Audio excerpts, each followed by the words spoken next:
Speed cooking में आपका स्वागत है। कैरिबियन आइलैंड्स में एक ब्रिटिश ओवरसीज टेरिटरी है। उसका नाम अंगुलिया। बहुत छोटा सा आइलैंड है और यहाँ पे डिफरेंट कल्चर्स का इन्फ्लुएंस है, जैसा अफ्रीकन, स्पेनिश, फ्रेंच और यहाँ का नेटिव कैरिबियन। और यहाँ का फूड, सब तरह का फूड का इन्फ्लुएंस रहता है।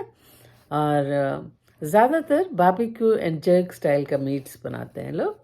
और ज़्यादा सी फूड खाते हैं, लॉबस्टर, कॉन्च और फिश, ये सब खाते हैं।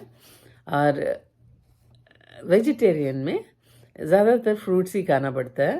और कोलालो स्टू बनाते हैं ग्रीन, वहाँ के ग्रीन वेजिटेबल्स से, तो वो एक फेमस है। और यहाँ का सी बहुत ही ट्रांसपेरेंट और बहुत ही इतना ब्यूटीफुल होता है, एकदम पैराडाइज बोलते हैं लोग। जो भी जाते हैं बहुत पसंद करते हैं प्लेस को।